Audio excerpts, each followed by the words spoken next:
Recreation and Parks regular committee meeting to order of Tuesday, August 10th, 2021. The first item on the agenda is approval of the minutes of the Administration, Finance, Rec and Parks Committee meeting of July 13th, 2021. I have a motion to approve those minutes. Move to approve. Motion by Councilmember Tyser. Do I have a second? Second. Second by Councilmember Wilsey. All in favor, raise your hand. And that's unanimous. Thank you very much. So we'll move into administration. First item on the agenda is consideration to close Canton Street for some events that we have coming up here in the future. And I'll be turning this over to Chris Ward, our Special Events Manager.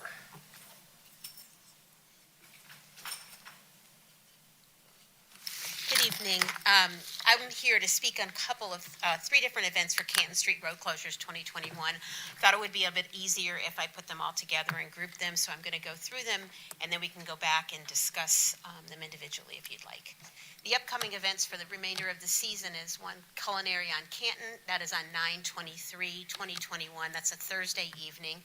The Roswell Wine Festival is coming back again, and that is on 10/3, and that's a Sunday afternoon. And then the other new event we have is called Running with the Turkeys, and that is 11/25, which is Thanksgiving, obviously also on a Thursday. So the first event is called Culinary on Canton. As I said, it's on 9/23/21. The road closure is Canton Street, the same closure that we use for Alive in Roswell. It's Magnolia to Norcross, including Webb and Elizabeth Way.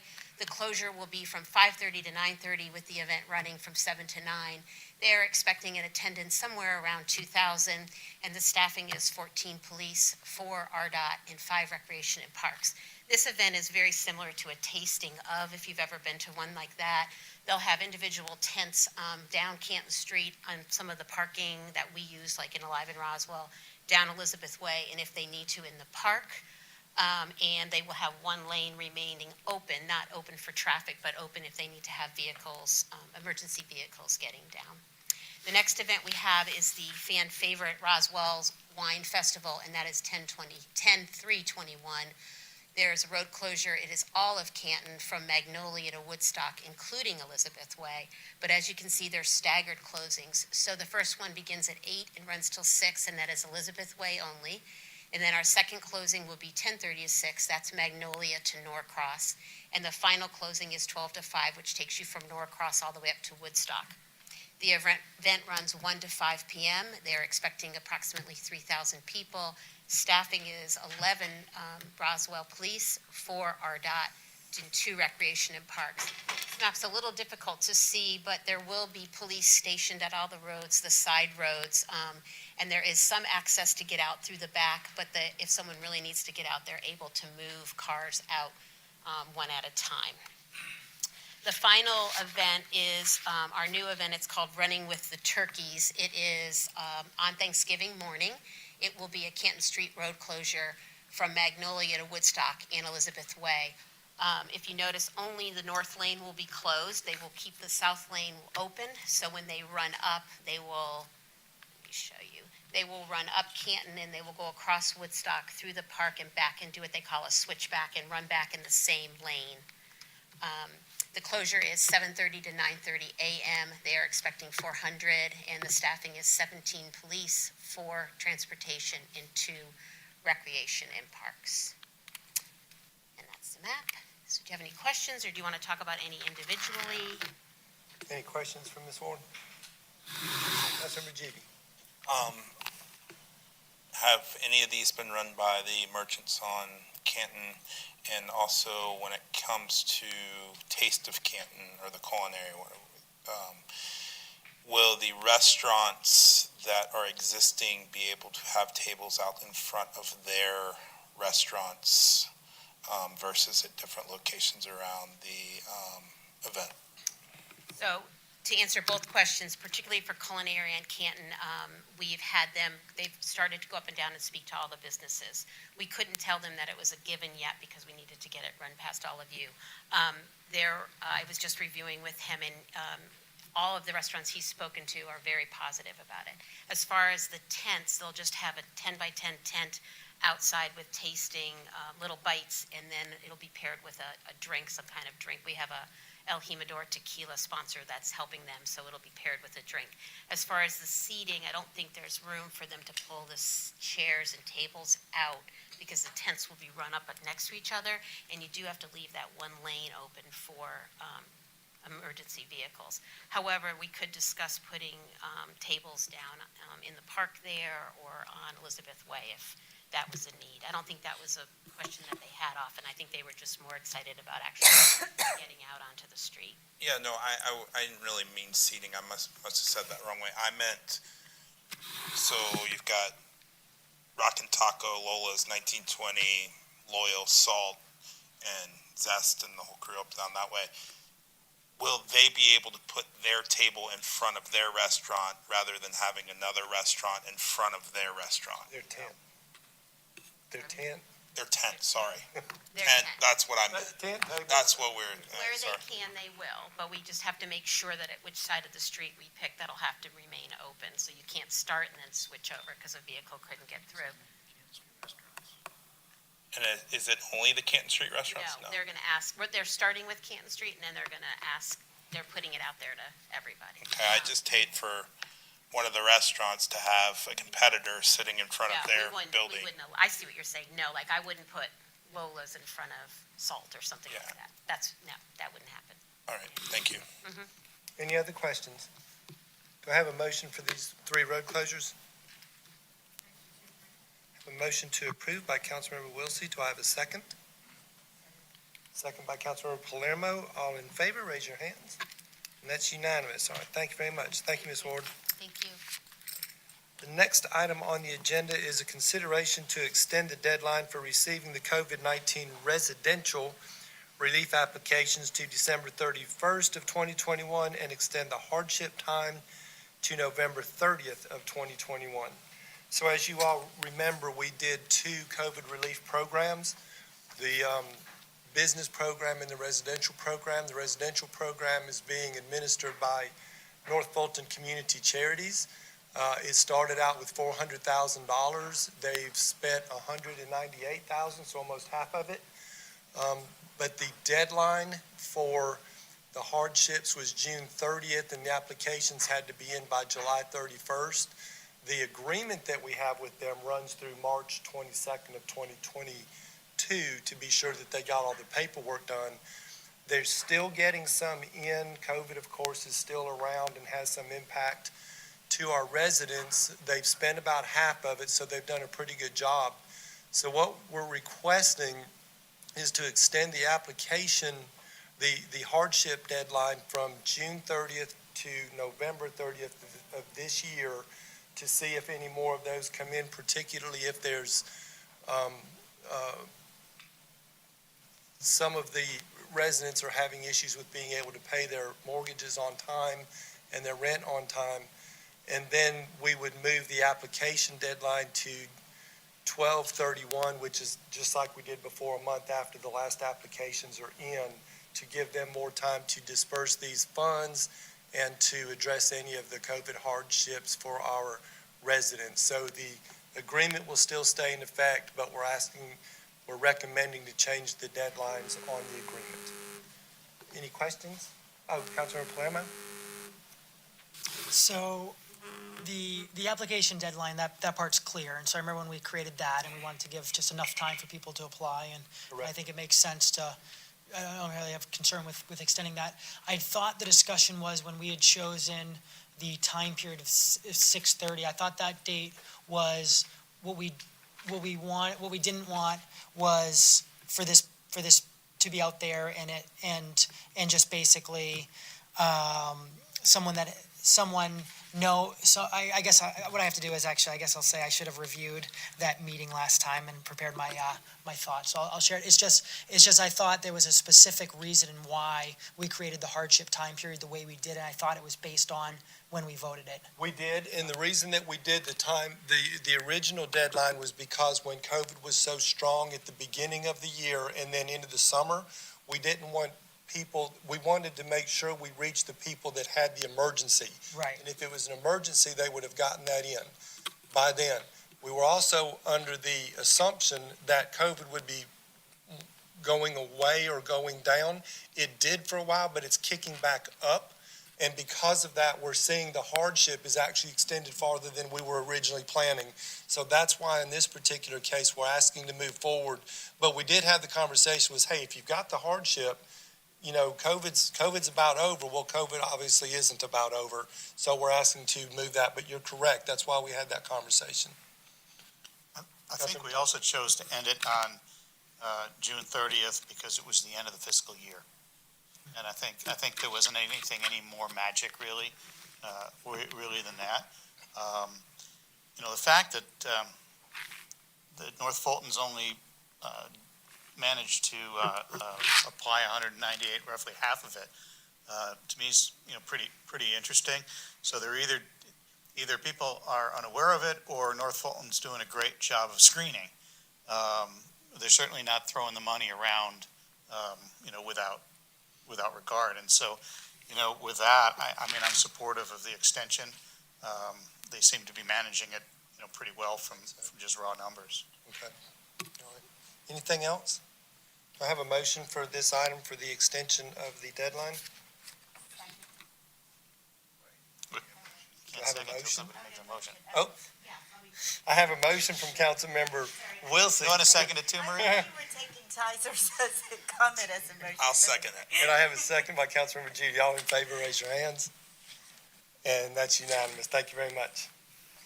Next item on the agenda is consideration to incentivize new business in Roswell. So we had come before you earlier, Councilmember Judy had asked to look into this for incentive programs for Roswell residents. And of course, all of you were extremely supportive of that, so much so that rather than putting it into the actual incentive program that we have, but to do this one separately. So we were directed with going out and looking at that, and Ryan did a great job of putting this together. The purpose, of course, was to encourage the creation of high-quality jobs in Roswell for Roswell residents. Our existing incentive programs are still offered. They're offered through the city. They're offered through the state of Georgia. This incentive will be paid, as we mentioned before, as a credit for future occupation tax liability, and it expires 1 year from the effective date of this policy, unless, of course, it goes well and we like it, we can extend it farther than that afterwards. So the next screen. So here's the guidelines that we had talked about that we put into a separate policy to qualify. The business has to create one or more new jobs. Each new job must be staffed by a current Roswell resident. Only new jobs created after the effective date of the policy or prior to the expiration date are eligible. So the annual salary of the new job has to be at least 110% of the median wage of Fulton County as defined by the Georgia Labor Market Explorer. I know we talked about doing something more specific in Roswell. That data does not exist. We have a median, and we have a per capita. Median household income and a per capita. So the closest thing that we can get is the median wage of Fulton County. So we've suggested 110% above that. It's got to be a minimum of 35-hour work week, which is a full-time, and then offer the health insurance and the benefits that are consistent with what they offer others. So they can't offer a higher salary but then take away their benefits. We want it to be equal across the board. So the business, the Roswell resident has to remain employed for at least 1 year. It's got to be the business, of course, is a Roswell business and pay Roswell occupation tax. They've got to be current on all of their accounts with the city of Roswell, and then they submit the one incentive program application per year. So however many employees they have, they submit that application, and we give them the credit based on that, okay? So for the award, it's $500 that the business would get credit for each new job. So the maximum award that can be earned in a calendar year would be 3 times the average amount paid in their occupation tax. So they could get up to that much in 1 year, and that'd be over the 3 prior years is how we would calculate that. The final award would be paid in the form of a credit to the occupation tax liability, and the credit can be carried forward year after year until they get to where they reach that credit. If they just really hire a lot and they get a lot of credit, it exceeds their liability, that rolls over until they use those credits up. So that's the incentive program, I think, based on what we have talked about. If there's anything else with that, Councilmember Palermo? So when this came to committee last time, I was a big supporter of it. And the key was the incentivizing high-quality jobs coming to Roswell so that people that live in Roswell can afford to work in Roswell.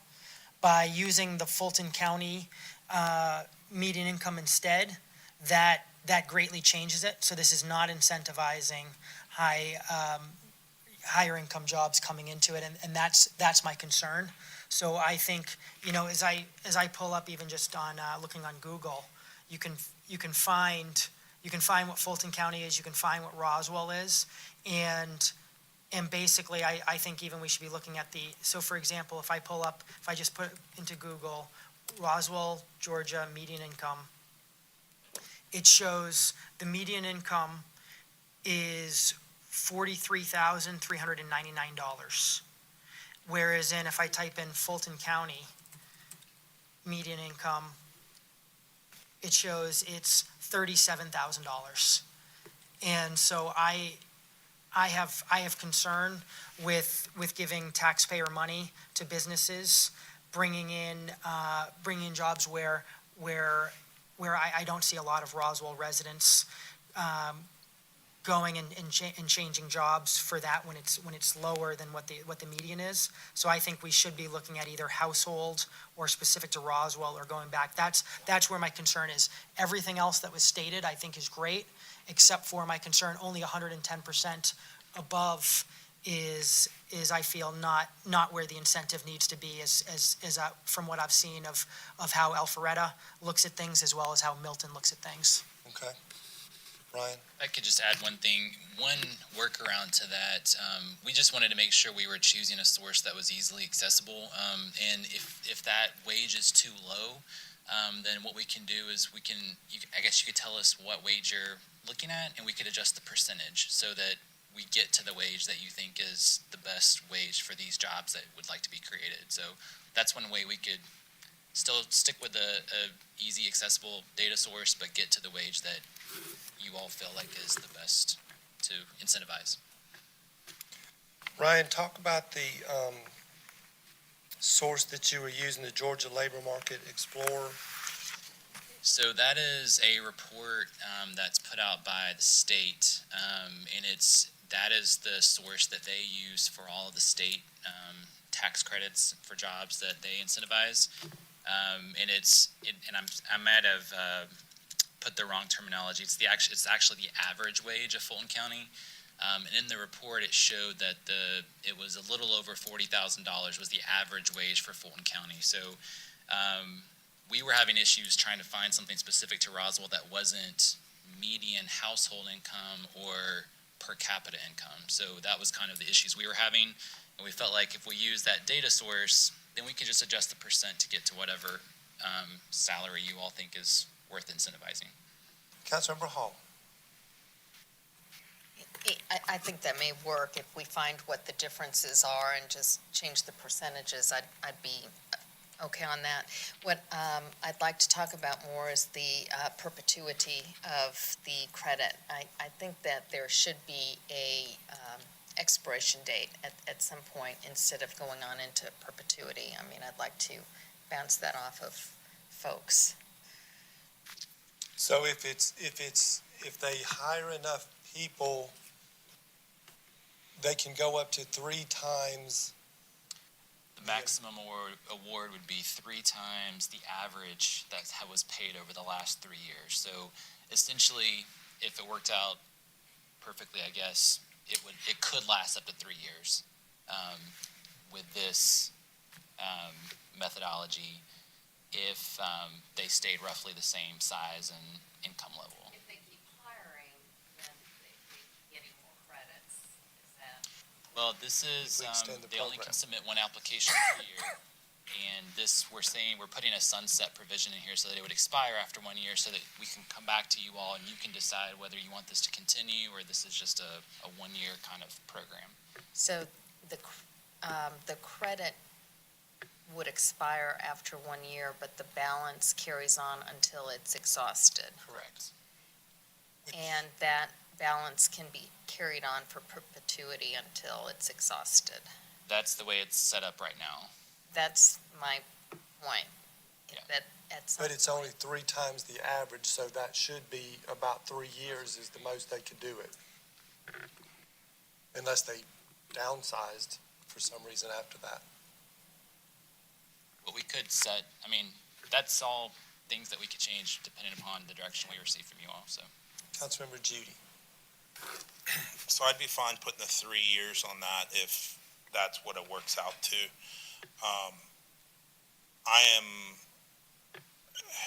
I'm hesitant to set a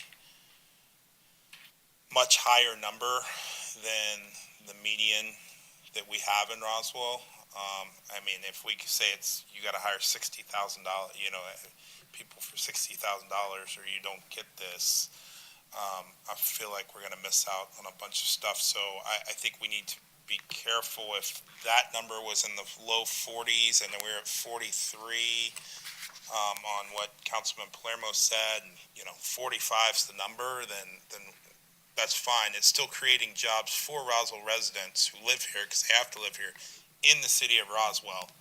And I'm fine that any job created in the city of Roswell, I mean, I know this is incentivizing higher paying jobs, but it's a job in the city of Roswell for a city of Roswell resident. I think all jobs are created, we need all kinds of jobs. So this is a good program. I don't want to make this so hard where we're not giving back to citizens in the city who live here and want to work here. Because again, when we talked about keeping jobs in Roswell, that does a lot of things. It cuts down on traffic. It cuts down on a lot of different things, commute, environmental stuff. I mean, we could go down the line. So let's not get too worried about that. Let's just make sure we're at a number that is obtainable while still at a little above average level. Okay. Councilmember Tyser.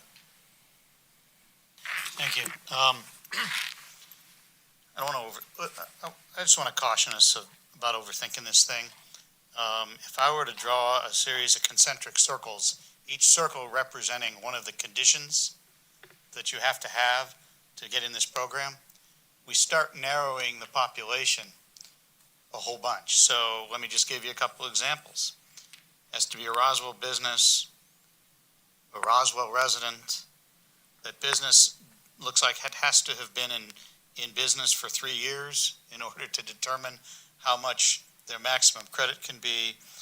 We've got a salary of, it looks like it's going to be somewhere north of $45,000 to $50,000. I mean, you start narrowing the field down, we might get 5 applications. We saw this same issue occur with the other side of the CARES money that we did for business, where we didn't get even close to helping in the magnitude of dollars as we thought.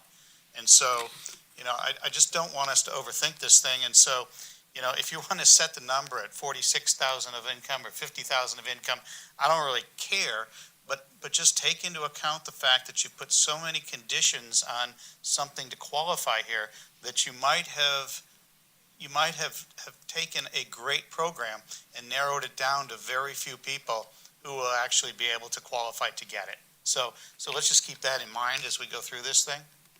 Councilmember Palermo.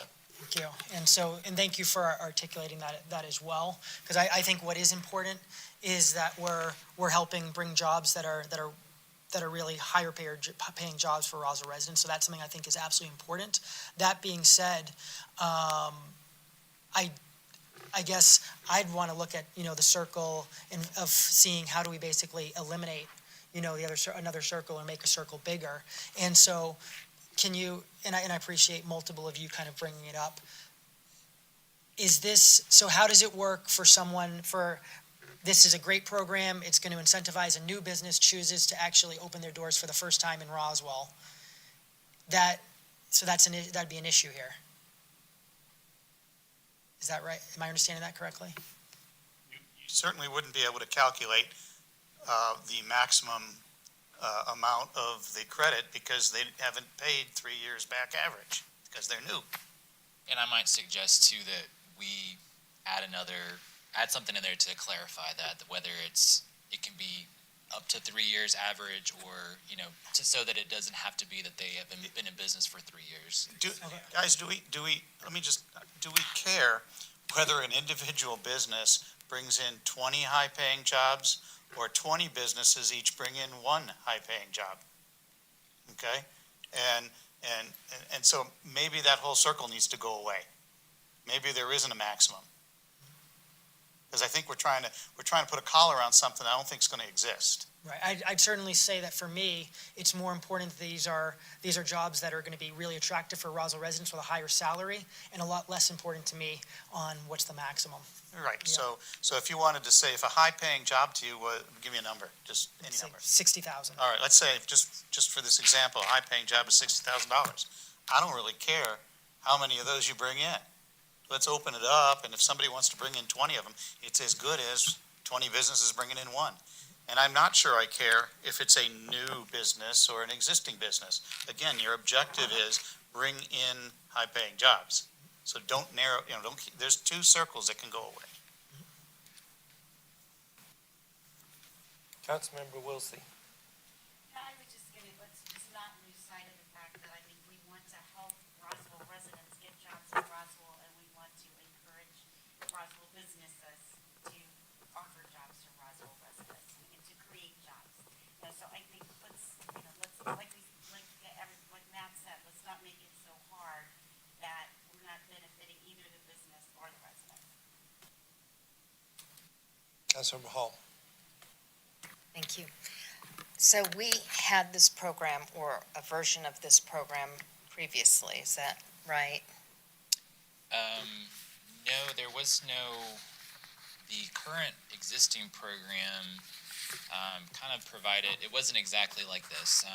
It provided some opportunities for some credits to the occupation tax, but it also could have been, if they're investing in Roswell, we could credit or lower some of their building permit fees or impact fees, some other things like that. So my question is, that program existed, and I guess it was not popular based on our last discussion. Not many people participated in that. Is that correct? Based on my experience, there's been one. One, okay. So how is this program different than what existed? What circles, what are the new circles of this program, so that, we don't find ourselves in the same place with a program that... This whole incentive is to incentivize Roswell residents getting jobs in Roswell. So it's not necessarily just going out and finding businesses. We're trying to incentivize Roswell businesses to hire Roswell residents. Where the prior program just didn't focus on Did not. Roswell residents. Correct. So this one is that's for it. Roswell residents Okay. specifically. thank you for Councilmember- clarifying that. Relatively new too, is that correct? The current, yes. Yeah. Councilmember Judy. Yeah, I think, we kind of got on this because we wanted to do something right away to create an incentive. I think there is multiple incentives after this conversation that we can take from other cities and other locations, whether it be a hotel credit for hotel rooms filled up by businesses per year that gives them a certain money back, or there's different things we can do to incentivize businesses. I think this is important to get something done, get one under our belt here, see how it works. It's got a 1-year sunset, so we can fix it and look at it next year, should it not work to the way we want to. I just want to make sure we get something done and not talk it to death where we don't have an opportunity to see if this works. So I would like to get your opinion on those couple things that you think we should add. I think Councilman Palermo brought up a good point about the new business, whether that needs to be a average, I don't know, or you just say, how we address that, A, and B, what that number is, we set it at for year one to see where the salary. So we set that year one to see what that looks like at the end. And just before you go into an explanation, if the concern here is that we want to make sure that it has some sort of budget, then put a budget on the program, okay? Right? With the first $50,000 or whatever the number's going to be. Don't try and limit the people who are qualified. And so what I might suggest is if you flip back to the rules, maybe we go down them one by one and, pull them out and see what we have at the end. And maybe in about 10 minutes, we can come up with a decent program. So the business must create one or more new jobs with a current Roswell resident, and it has to be after the effective date of when this starts. They can't go back. So I think that's pretty clear. The annual salary of the new jobs must be at least 110% of the median wage of Fulton County as defined by the Georgia labor market. We've heard suggestions that either maybe the percentage change or we look at what that dollar amount is and we just set a dollar amount of anything above that is what is considered a high-paying job. Right, so what I'm suggesting, Mr. Fisher, on that one is most people won't know what 100% of the median wage of any entity that we put on there is. Let's just put a number on it. If we think a $50,000 job is what we're looking for, let's put it on there. If we get it too high, right, we're going to again restrict, the number of people. So, pick a number. Mike's saying 60, median says 40, 50.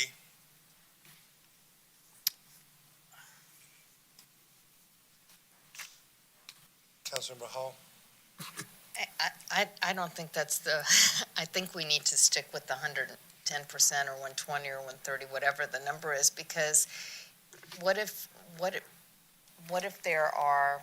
there's a wide range of businesses and compensations. What if they're creating $50,000 jobs and we set it at 60,000? We're gonna This miss isn't those per people.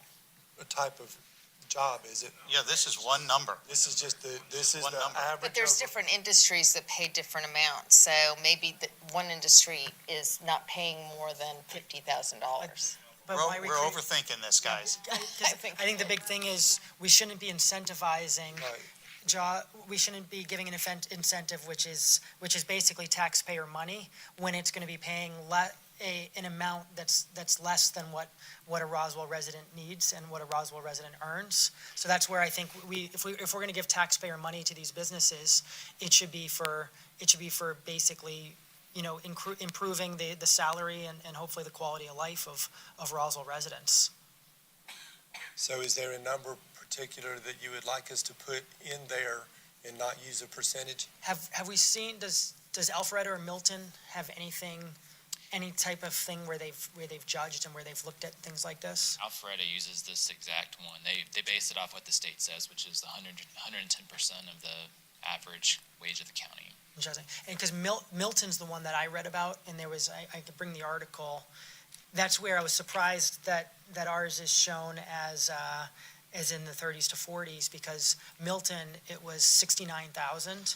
And so basically they had their focus and their goals was above 69,000. And I realize we're not there, but it's just, I'm surprised to learn that Milton's focus and median would be almost double of Roswell's. We can check into Yeah, I'd be curious for Milton. But I mean, So do we want to set a number today, and as this goes through the process, we can change it as it comes up, set it at 50 and figure it out? Is everybody okay with that? Yeah, if I do the 110%, it's 47.3. Just Okay, Make it 50. make All it right. 50 and So be done this- with it. So one or more new jobs, Roswell resident, Roswell business, annual salary of the new job must be at least $50,000 a year. Full-time, full benefits. Councilmember Hall? I'm sorry, just one more question on going back to number one, create one or more new jobs, and how is that going to be measured?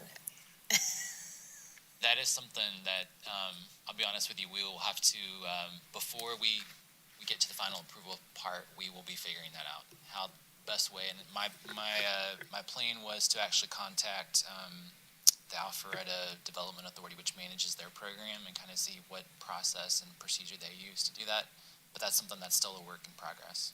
Why, And I'm very supportive of this. I'm just trying to work out all the kinks so that we don't get it. And then we're like, okay, wait a second, this doesn't work. now, so is this looking at a different, I was just thinking it would be easier just based on new hires. Anybody that's hired that's a Roswell resident. When I think the question is, how do we know whether it was an existing a job that already existed, it's just a new hire versus a new job? 'Cause that does seem pretty A net new complex job. to look at it that way. I was thinking it was just hires. Okay, okay. Well, So you could have a waitress one, or I'm sorry, a different manager one and a manager two. So we created a new job, manager two, so that we qualify and we no longer have manager one. Is that really a replacement job or is that a new job? So And do we it- care? so again, it might make a whole lot more sense just to say, you hire a Roswell resident, right? The program has a $50,000 cap. Hire a Roswell resident into a job that pays more than $50,000 and we'll give you something. Okay, Maybe it's that easy. okay. I'm just trying to take all those concentric circles away so we'll get more than one. I was being sarcastic when I said 5, but now I learned it's one application.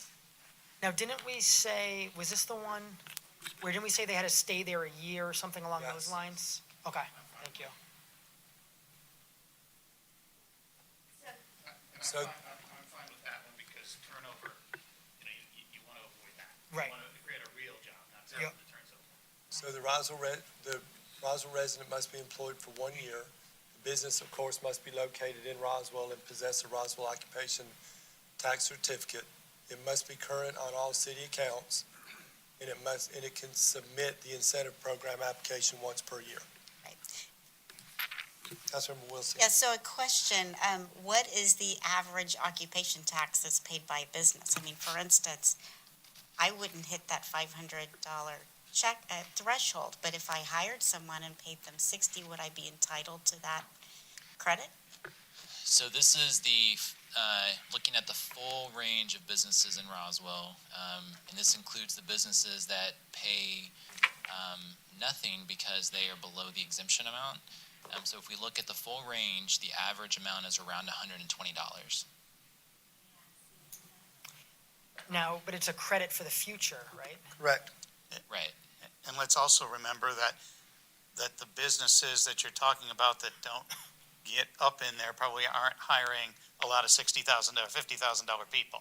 Again, just open it up a little bit.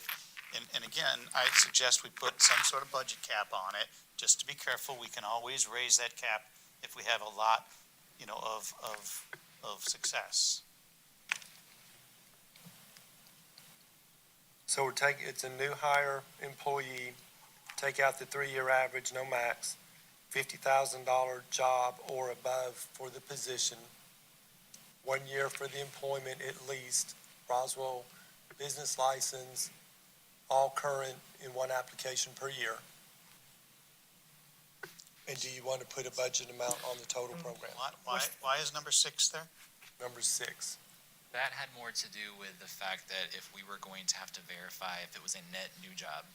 Ah, 6 Yeah. can go away now. Hire Roswell residents, that's what we're saying. Right, exactly. That's what Jill said the Okay. idea was here. And do you have a recommended net budget cap?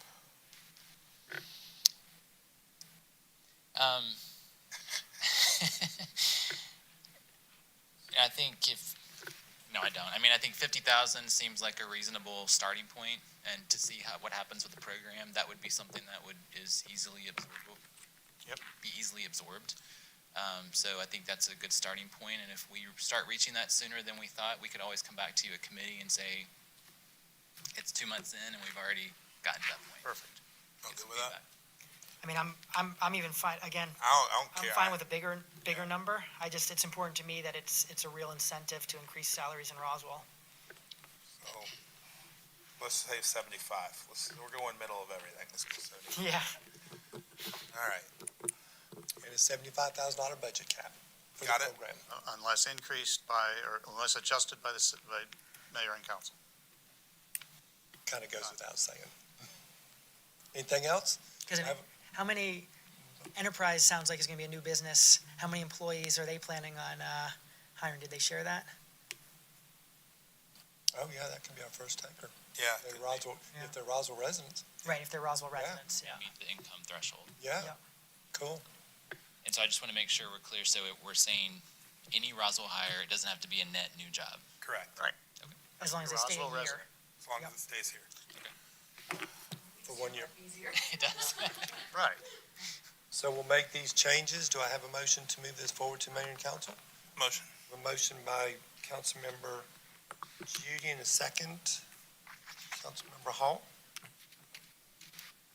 All in favor, raise So your hand. I'm gonna be in favor, but I just, while we're still talking about this topic, so I'm realizing with that year, so is it they're Roswell resident when they're hired and they're a Roswell resident at that 1 year point? Yes. My understanding with the way it's written is that the new hire would have to be a current Roswell resident. And if When they're hired want to and the 1 stipulate year. that they need to be a Roswell resident at the end of the year, we can include that. Just to Throughout be the, very clear. throughout the that's entire fine. year. Okay. Y'all good with that? Motion, second. Good. All in favor? Raise your hand. It's unanimous. Thank you for working through that. We appreciate that. I don't want them to have temporary housing for a day on just the day they hire them. Thank you, Ryan. Next item on the agenda is consideration of the employee benefits package for the plan year October 1, 2021 through September 30th of 2022, and approval for the mayor and or interim city administrator to sign a one-year contract with UME Gerber Life in the amount of $846,446. And this will be Amy Thomas, our HRIS manager. Good afternoon. Good afternoon. I have Ashley Gilder here with One Digital to help me present today. Just as a recap, I'm going to go over where we are at this point. HealthEZ provides our third-party administration services for our medical plan, and we utilize the Cigna network. Our pharmacy plan is administered by Magellan RX. Our stop-loss coverage is through UME Gerber Life. And the city's projected incurred loss ratio through June of the current plan year is 76.65%. The target being 80 to 85, so we are running well there. And I would just add to that projected incurred loss ratio, that is looking at your net paid actual claims as compared to your maximum claims liability. Okay, and as our TPA, HealthEZ provides a hands-on approach to claims management. They have proven to have the necessary checks and balances in place to appropriately administer our medical plan. They are proactive and flexible in nature, making them a strong partner to continue moving forward. So we do recommend continuing with HealthEZ for the medical plan administration. The projected cost for the 21-22 plan year is $262,236. This amount is inclusive of the overall administration, management of large claims, and network fees. Yep, and that is no increase there, and it is reflective of the overall administration costs, the handling of large claimants or high-cost claimant management, and then also the network fee that Cigna charges there, but no increase, so that should mirror what it is today. Okay, so various cost savings approaches were evaluated for this upcoming plan year. And they found to be the largest opportunity was through our pharmacy benefits. So One Digital's RX Connection team completed an evaluation of pharmacy benefit managers, and they identified a very significant savings projected to be around $611,000 by switching to Maxor Plus. Some of the immediate savings comes from lower drug acquisition cost, and partnering with Maxor Plus allows for improved contracting and rebate terms. While there is some minimal disruption anticipated, RX Connection the team will continue to monitor plan performance, conducting monthly audits to validate pricing. So based on all this and the significant cost savings, we recommend moving our pharmacy benefits manager from Magellan RX to Maxor Plus. So One Digital issued an RFP to 16 carriers for our stop-loss coverage.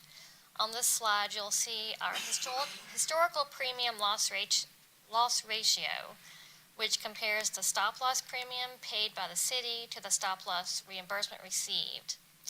The carrier's target loss ratio is 55 to 65%, and we have historically been running above that ratio. Some high claimant conditions are expected to continue into this plan year. We are looking at a 10% or $76,950 increase for the 21-22 plan year for a projected cost of $846,446. We recommend renewing with UME for our stop-loss coverage. And I would just add there too, so we do quarterly renewal projections, and based on the prior 24 months of claims experience, it was actually calling for closer to a 14% increase.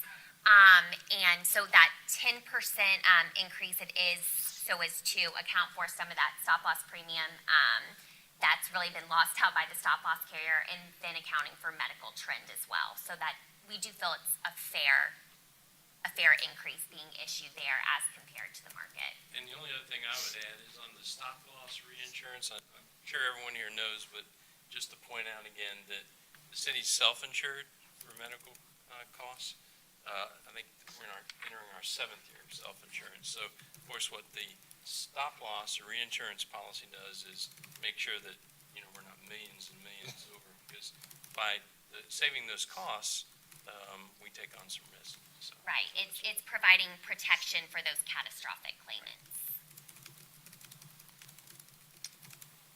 Just to recap, the last 2 years, we have offered 2 HSA plans, with one of those having an embedded deductible, and also 1 traditional PPO copay plan.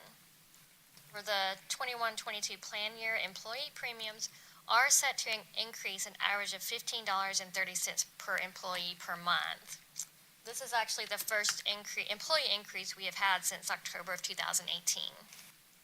And Ashley is now going to talk about a fourth option, which can provide significant savings for both the city and the employees. Yep, so as we all know, healthcare costs are continuing to rise, and this can be partially attributed to an aging workforce, but more so due to the increasing cost in the largest healthcare segments, being prescription drug cost and hospital-based services.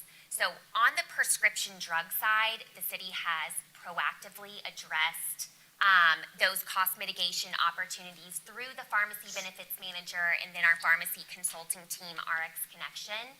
However, as Amy noted, we have found a significant plan savings opportunity on the health plan side. So what we are seeing like-minded employers do to address this situation on the medical plan side is by essentially eliminating either all or a portion of the medical plan network, and then they're repricing the claims based on a fair reimbursement model using Medicare as a reference point. So this is referred to as reference-based pricing, which some of you may have heard here and there. It's not a new concept. It's been around for roughly 15 plus years. However, we are seeing an uptick in the adoption rate as employers are choosing to leverage this cost mitigation opportunity. Now, oftentimes, reference-based pricing, it can be a bit notorious for creating contentious situations with providers. And it's essentially because it's removing that excess profit margin for them. So, not to get too much in the weeds here, but Medicare, it's closer to the actual cost of the service. So a fair reimbursement model would be roughly, let's say, 150% of Medicare. Well, we're seeing charges in Metro Atlanta of 200 to upwards of 400% being charged for hospital-based services, and that's after the discount is being applied, which is oftentimes providers, of course, they don't like reference-based pricing. So that being said, we're not proposing a traditional reference-based pricing plan here. So what we're proposing here, you'll see we refer to as a value-based plan option. And first and foremost, this would allow the employees to retain the network for physicians, labs, and imaging centers, which accounts for roughly 70% of all claim types. However, so no disruption there. However, for the hospital-based claims, instead of using that traditional reference-based pricing model, Healthy Z would make outreach on the front end prior to the service, negotiating directly with the providers to agree on those financial terms.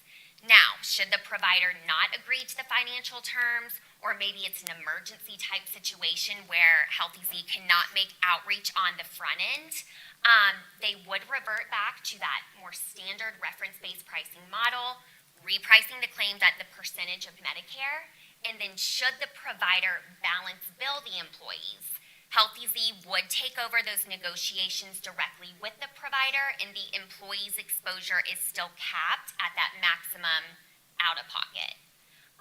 So again, what we're proposing here is a fourth plan option being offered alongside the existing plans. So no changes from a plan design aspect to those existing plans. This would simply just offer employees a lower cost option while providing a basis for the city to build upon in future years, should you need to further mitigate cost at those future renewals. And it's important to note too that when we talk about cost savings, it's not only an opportunity for cost savings for the city, but also for the employee, because the employee has a deductible, and if they can get a procedure at a lower cost, it's less out of their pocket. And as Ashley pointed out, we talked about, gosh, do we replace one of the three options we have now with this and really go, no, let's instead keep the three options we go, but let's use this fourth option, see how it goes. A lot of this is the future, at least it looks like, for healthcare. We want to give our employees all the options, a PPO, standard high deductible plan, and then also this value-based plan. And we'll see premiums in a minute and see there is incentives and real monthly cost savings for employees moving to it. No, that's a great point. And so if you look at Plan 3, I think it is, it's sad that I can't see that far away, but that's the value-based plan. And you'll see that it does include a higher incentive for the HSA contribution. And then if you want to flip to the next slide as well, it shows the proposed monthly premiums. So you'll see it is priced lower from a premium standpoint. That being said, at open enrollment, there are some various components to this plan. It's not as straightforward as some as the other plans. So what we will be doing at open enrollment is we'll be having face-to-face counselors that are there to answer questions and really explain to employees, why it is that this plan is priced lower, because we do want to ensure that they're making elections that are best suited for them and their family, and not just looking at the lowest cost plan. But most importantly, it does provide, opportunity in the future should we really need to look at mitigating those costs of future renewals. I'll just go ahead and talk about the life and disability claims. Unfortunately, they have continued to run above the carrier target loss ratio, which is resulting in a cost increase for these plans. But fortunately, One Digital was able to negotiate bundling our life and disability services along with our dental, vision, and voluntary benefits. The voluntary benefits being the voluntary group accident and critical illness, all through Unum, for an overall increase of $65,877. So we're recommending that dental, vision be moved from MetLife to Unum, and the voluntary group accident and critical illness be moved from the standard to Unum. And that's all. Any questions for Councilmember Tyson? Thank you, and One Digital, awesome job navigating through what isn't very clear waters. First of all, I'd like to start out by thanking you for recommending and working on changing the dental plan. I don't think service to our employees could have been much worse than we've had over the last year. So that's great. One thought that I had, Healthy Z does, in my opinion, does a great job. I've worked with many plans through my career. I think they do a great job. one issue that has come up a number of times for y'all to figure out a potential solution for is when we present our health insurance card to a provider, oftentimes we're told, you don't have insurance. Yes, Because they're looking at Cigna and exactly. not Health EZ. And so if there's a way to clean that up this year, and I don't know what that way would be, but I've gotten phone calls from my daughter at college being told in an emergency room she doesn't have insurance. I know others have had that issue also. So it's something to Yeah, keep an eye on. absolutely. No, that's a good takeaway item and something that we run into often with all of our self-funded clients. Unfortunately, providers do just look at that network piece of it and call them to verify benefits. So we'll definitely, take that as a takeaway item. My third question, Opportunity. I'm going to go, I think, to 5, so hang on a second. My third question, on the new pharmacy program, Yes. is it all mail-in, or is it still local pharmacy option? Oh, yes, absolutely. Still a local pharmacy option that will still operate in the same way it does today. And that's awesome. Let's see, I guess I'm only going to 4. Just a couple comments on value-based. I guess I'm okay seeing it offered.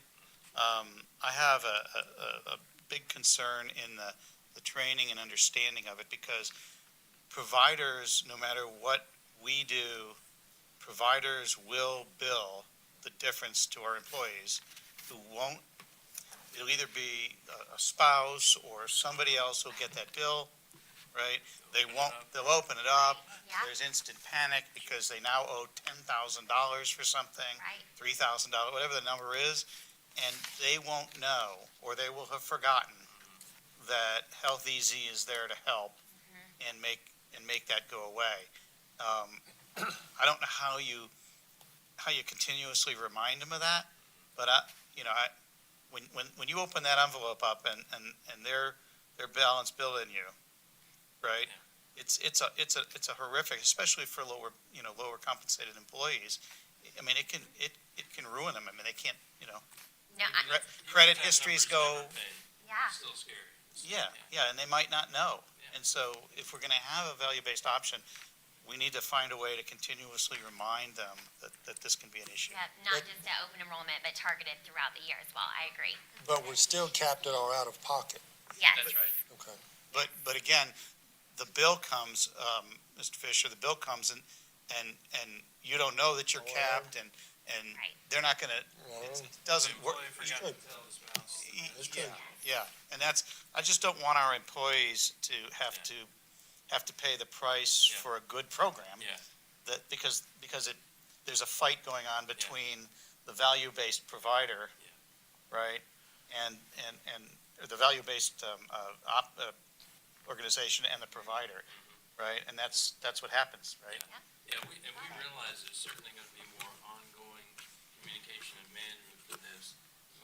We do think that it's potentially worth it from a cost, bending that cost curve. I mean, we just continue to see medical costs go up, but you're exactly right, it can't just be an open enrollment, one-time deal. But again, great job navigating through all this. Thank you. Councilmember Hall. Thank you. Yes, it's tough to talk about these things when they're so complicated to break them down like that. Thank you. I just had a question on the move from Magellan to Maxor. Does that involve more generic drugs, and what if people need non-generics specifically? It will still provide the opportunity exactly as it does today with generic brand specialty. It will still be the 4-tier program, so there's really no difference there. It just the cost savings is derived from a lower drug acquisition cost. Maxor also has more flexibility in the sense that it allows the city to incorporate those cost mitigation opportunities, but there will still absolutely be a formulary that includes generic drugs, brand, and then specialty. And should a member's drug maybe switch, tiers, on the formulary it switches from generic to brand, there will be targeted communication letting them know that their medication has moved, to a different tier structure. But absolutely, there will still be generics and brand and specialty drugs offered. Any other comments or questions for Amy or Ashley or Mr. Horner. Do I have a motion for our employee benefits package? Motion to approve item number 5. Motion to approve by Councilmember Tyser. Do I have a second? Second by Councilmember Judy. All in favor, raise your hand. And that is unanimous. Thank you very much. Amy, Ashley, thank you all so much. Next item on the agenda is consideration for the mayor and/or city administrator to sign a contract with Interdev for professional services in the amount of $27,400. And is that Chris? Come on, Chris. Chris Zach will be presenting this item.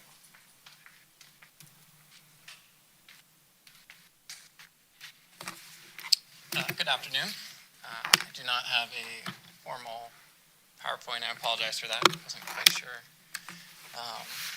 what to expect. But to speak to this, this is coming from a line item on the strategic plan to establish an IT strategic plan. So we went ahead with a RFP, went through procurement. Should have information in the package as far as details, but the overall objective of this is to have a vendor come in to come up with a plan for us to execute strategically for the next 5 years. I'll kind of open up to questions. You guys have. Is there any questions for Chris? I mean, it is what it is. We've gone out for procurement for this strategic plan. You all have heard about it. You know, we've been working on it. It came in way significantly. A lot of them came in way significantly less than we were anticipating. So we're very excited to get this moving at $27,400. Councilman Wilsey. Just a quick question on what the anticipated process and timeline. So the anticipated process should be about 3 months, which will include a discovery phase. One of their approaches to this kind of proposal is that they're going to both kind of scope where we want to be strategically, and then from that establish a plan to get there. So to kind of speak to that in more detail is, we could operate strategically operationally, where we're making improvements on what we do on a day-to-day basis, and then we could look at operating strategically to be more of a strategic partner with the rest of the city. So my expectation is that for this plan, we're probably looking at improving our operational strategies, and then having that discovery where it's reaching out to other departments to see how we could get there, getting that input, and then coming up with the 5-year plan to achieve that objective. And is that discovery like all internally through the city department Mhm. heads and? Any other questions? I have a motion for this item. I have a motion to approve by Councilmember Wilsey. Do I have a second? Second by Councilmember Judy. All in favor, raise your hand. And that's unanimous. Thank you very much. Thank you, Chris. All right, we're moving over to finance now.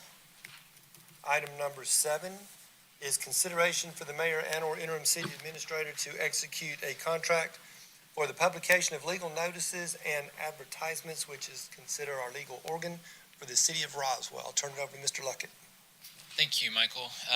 I'll start by saying that it's been practice here at the city that we establish a legal organ. We have a current contract with the Roswell neighbor that was signed approximately 5 years ago, and that contract is coming to an end.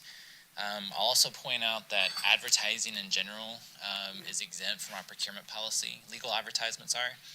And the dollar amount that we spend annually is low enough that typically this wouldn't be something that we would procure a formal process. But because of the nature of the city selecting a legal organ and because of past practice, we did want to bring this before you just to let you know what's been going on and to make sure we're still going in the right direction. So internally, we went through an informal procurement process to solicit quotes for legal advertisements. We received 2 submissions, one from the Roswell neighbor and one from Appen Media Group. In your packet, you'll see there was a variety of questions that they were asked to respond to.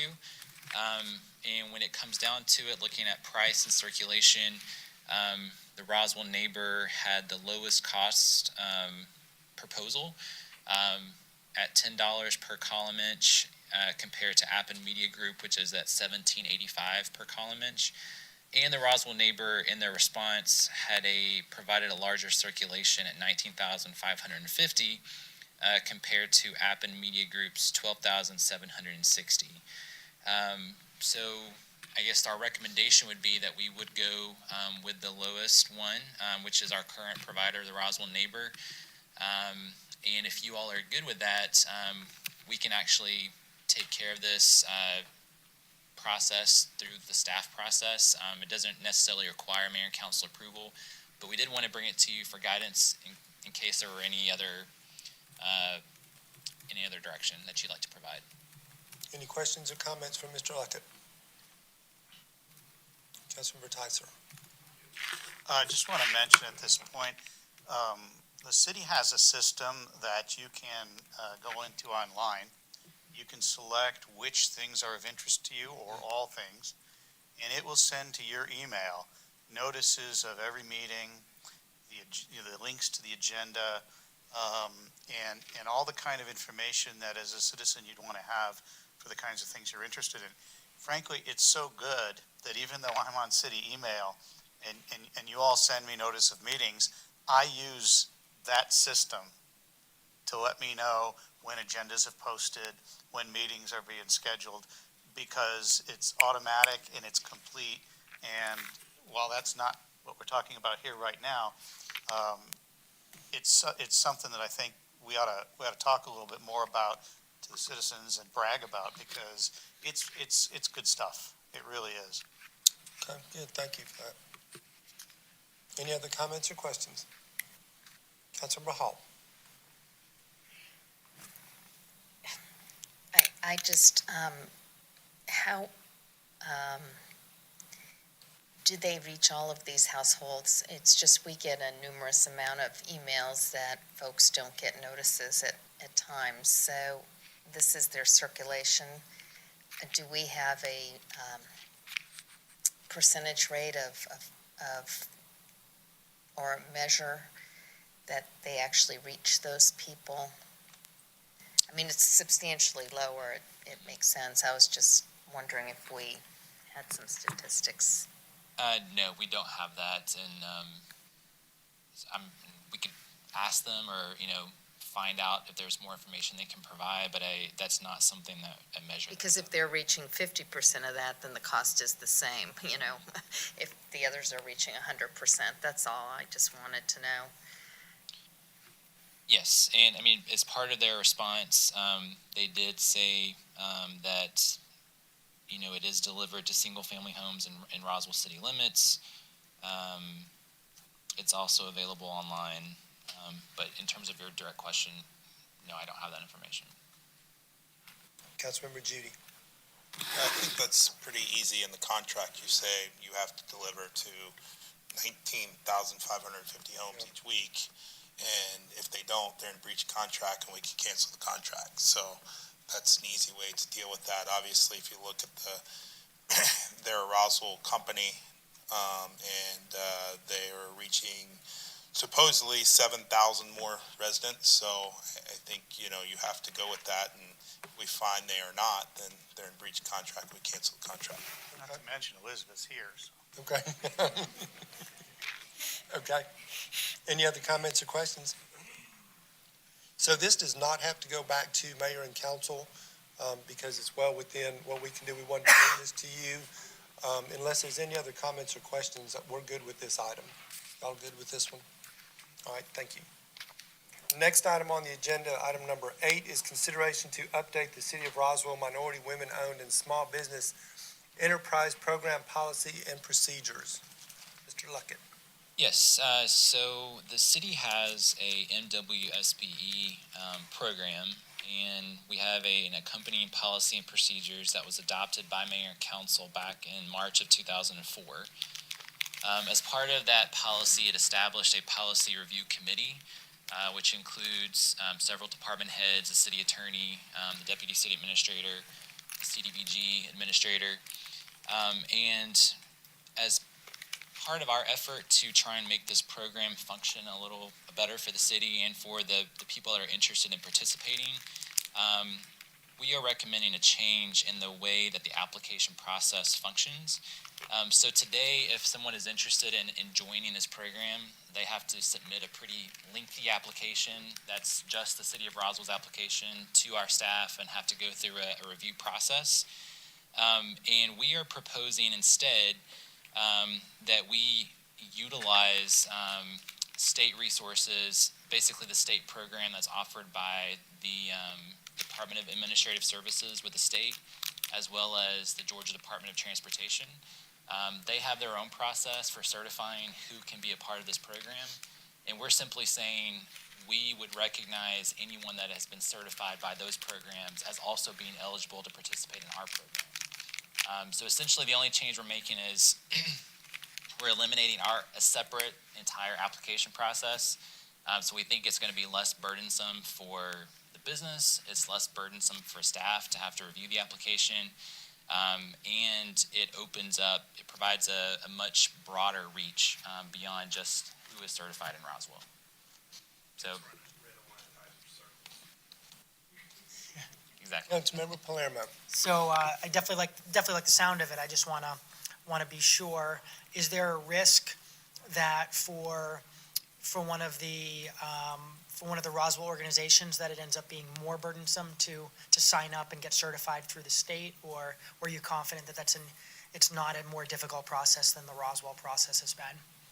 I don't think it's more difficult. I think it's actually probably much more worth their while to go through that process, because not only will they be part of Roswell's program, they're going to be exposed to all of the other programs that are and certifications that are offered through GDOT and through the state. So I think we're actually making it easier for them.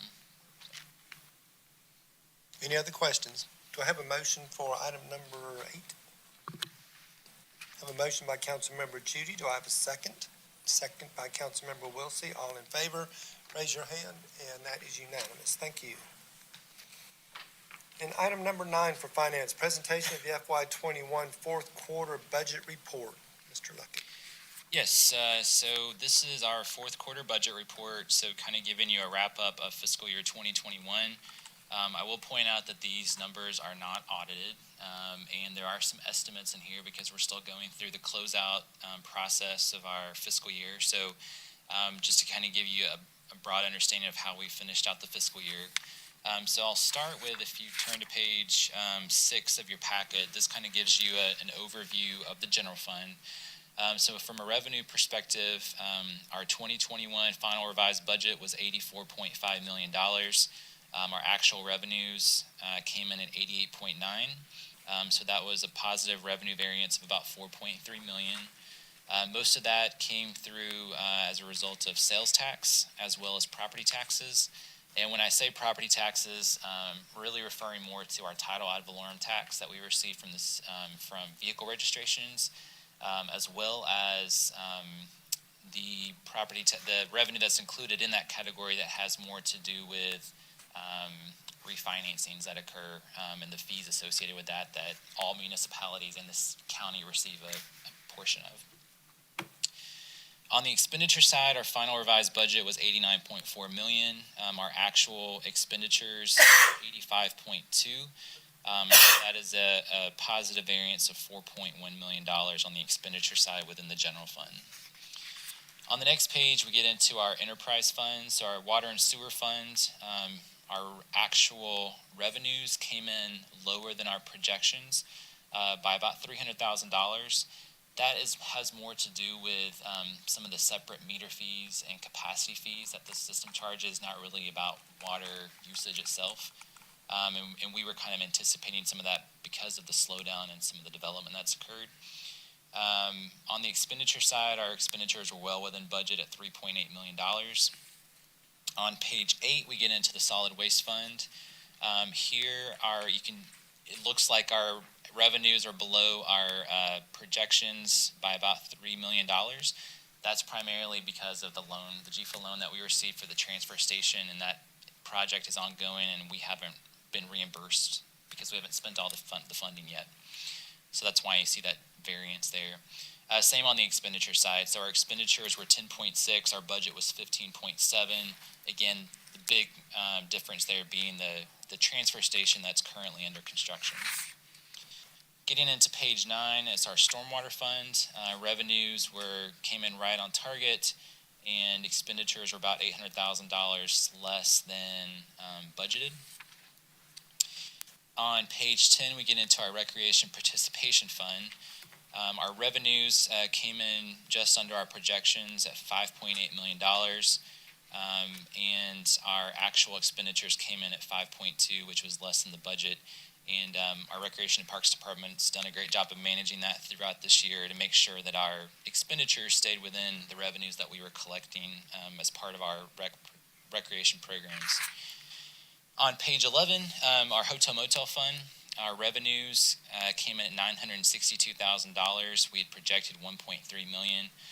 Our expenditures were lower as well compared to the budget at $609,000.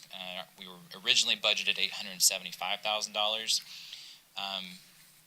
And then moving on to page 12, our E911 fund revenues were right on target at $2.4 million, and our expenditures came in slightly less at $2.5 million in that fund. Page 13 kind of gives you an overview of all the other funds, the minor funds that we track in the city.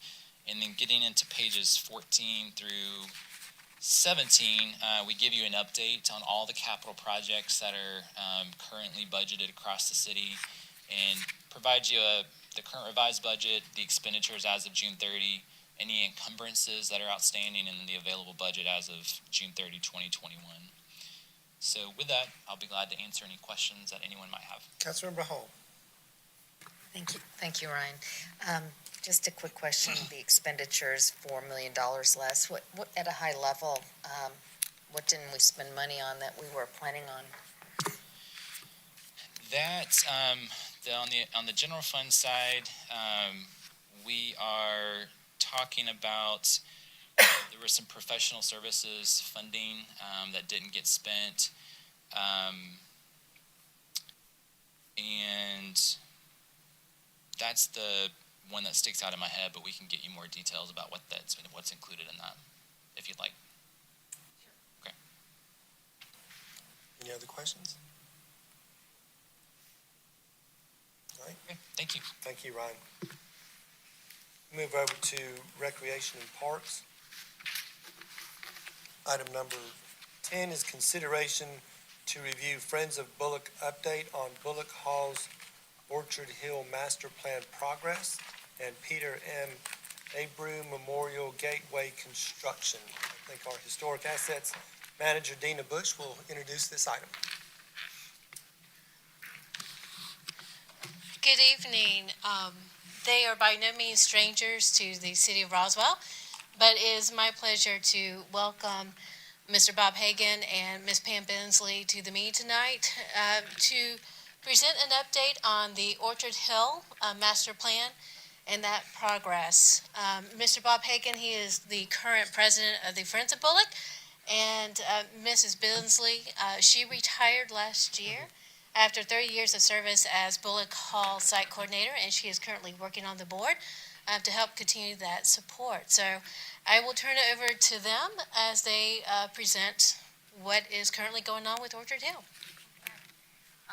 Just a little bit of the background overview. In 2009, Orchard Hill was in the Bullock Hall Master Plan that was done by Robert and Company, and it was approved by council.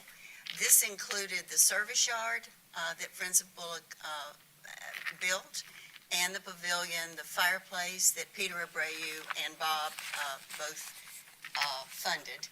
And so then from that, we had the area which we're calling Orchard Hill because Tony Wing, who was born in the house, always referred to it as Orchard Hill. Obviously, there were some fruit trees down there at that time. So there were three ladies from the North Fulton Master Gardeners, and they really wanted to see that area developed where you see the pond. So they came to us, and with that, they really wanted to get involved and clear it and make it useful and something that people would like to come see. I know I'm skipping around probably. But, so with that, and with all the projects we've done at Bullock, we have used the Magnolia Ball as our major fundraiser for any of these projects, on the grounds. Next, my friend. Just a little bit of history, about Orchard Hill. Tony Wing, who was born in the house, in the early 1900s, decided he was going to have a pond so he could have fish in it. Well, it never really held much water then, and certainly didn't have a spring leading into it. Through the years, the dam broke, and there was no water in it. So about 2010, I guess it was, we had Jeff Lambosis to rebuild, well, not really rebuild, but he fixed where the dam had washed through so that it would hold water. All right, so at that time, like I said, the three ladies, they wanted to get involved. And it was a big undertaking. I don't know if anybody ever saw it then, but there were a lot of weeds and bushes and lots of bamboo. There's still bamboo along the edge there. So,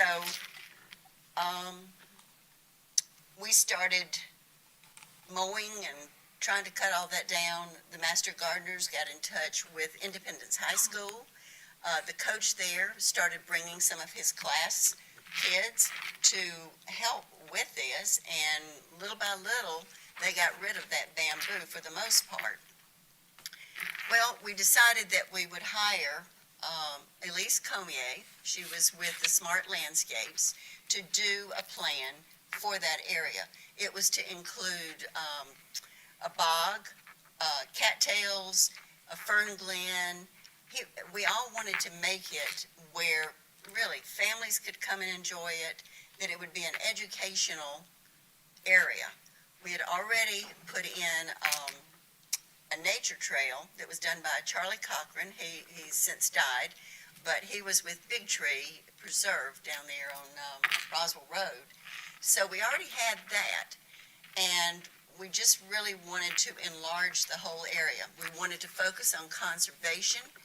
I had 2 rainwater tanks installed back behind Bullock because a great deal of water comes off the gutters from that, and it goes to those tanks, and eventually it will, whenever we get a irrigation system in the future, it will go into that in case, we have to water or there's a drought and the pond is low.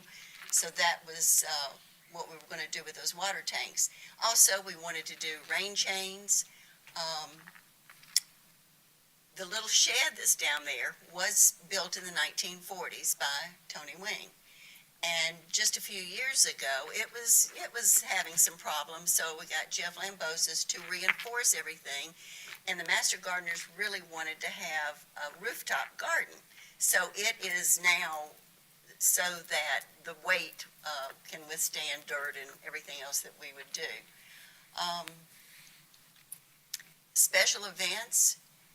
The hope is that once this area is done with the natural amphitheater, there's terracing already there.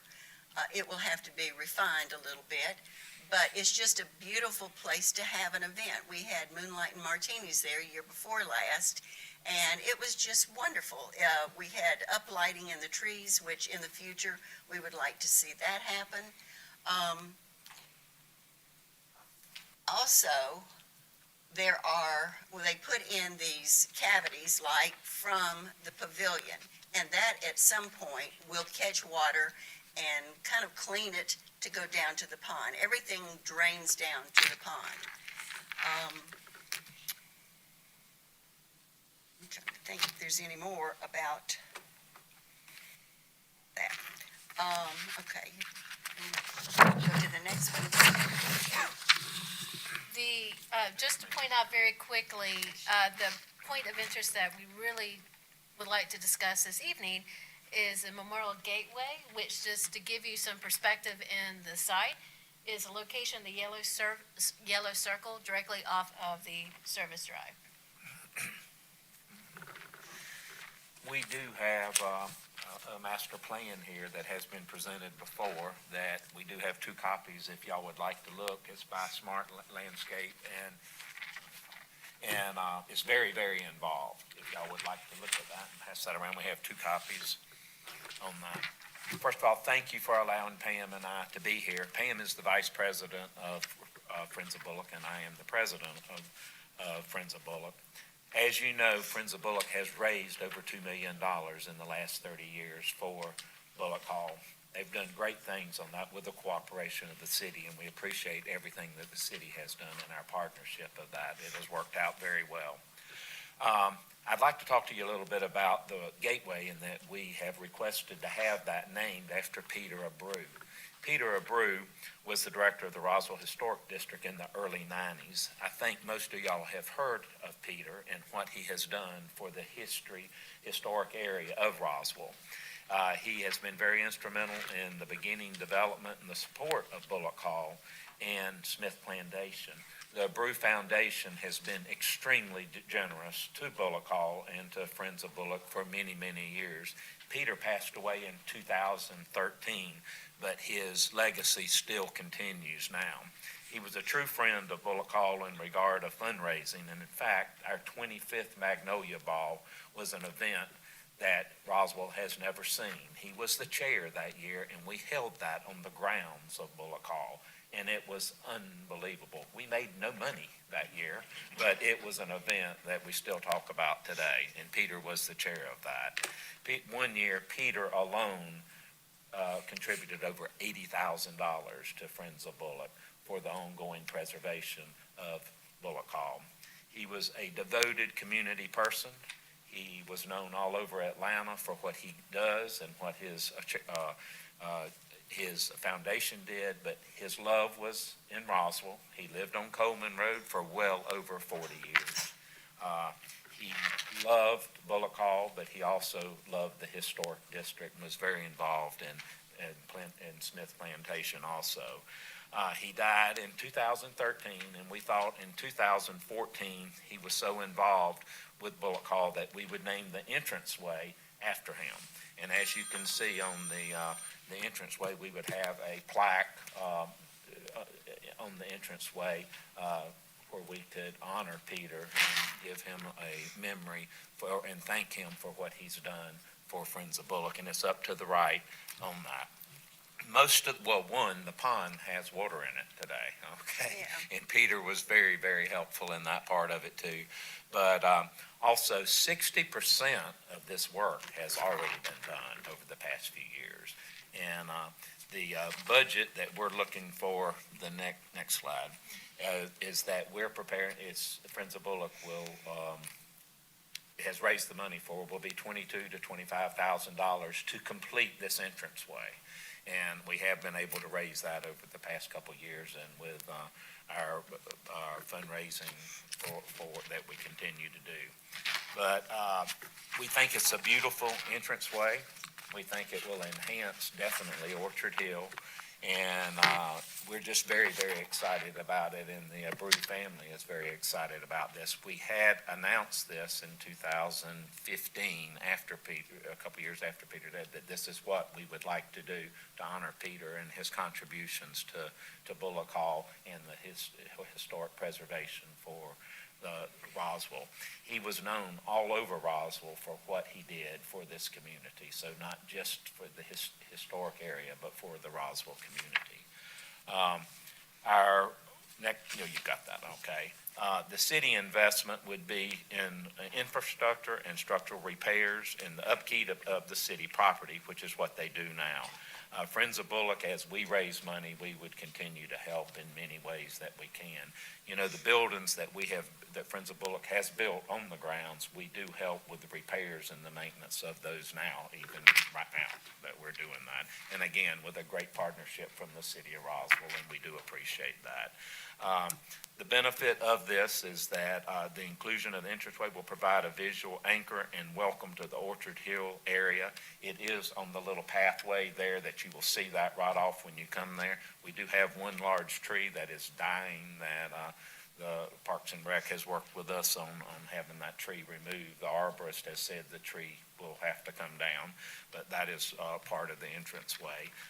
It will have handicap access that we have already worked with the city on where they can come and see down to the amphitheater area, which is a natural area. It's not going to be any big concrete and all that Well, kind of and stuff. we also down there, we have a dock, actually there's two docks, and then a platform area where, when we did Moonlight, we had our band down there. We do have some power that runs to the little shed. The hope is that one day, you could have those uplights in those big old trees, and we have a fountain that will light up at night, and so it's really beautiful, when you do have an event. It's a pretty area, but it will be, and this entranceway will just kind of offset it. It will just bring it to a completion, and we would like to honor Peter in a special way by naming the gateway the Peter M. Abreu Orchard Hill Gateway. This will acknowledge Peter in a long-standing local, prominent Roswell historic preservation of what he has done for this area and the money that he has helped raise over the years. Any questions you have for us?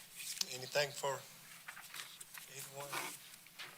I would think, go ahead, Councilmember Hall. I recently had the opportunity, after Mimosa had some work done, to go down there, and I wandered down there. It's beautiful. I mean, it really, really is beautiful, and I think you already have some markers on some of the trees, the orchard trees, or that were part of that orchard. Right. The It's really path has already been done, and, like I say, about Right, they had 60% the of it has gazebo. already been completed. It's back there, I think. And we have grapes across the pond, because the Bullocks did have grapes growing on the property. It's beautiful, really, really beautiful. Thank you. It's a great nature area too, that people do come and enjoy it, and hopefully they will continue Have to do that. picnics. Well, Mr. Hagan, Ms. Billingsley, thank you very much for that information, that update. It is absolutely beautiful, and Dina, thank you for bringing this item, so we appreciate it. Thank you for your time. Thank you.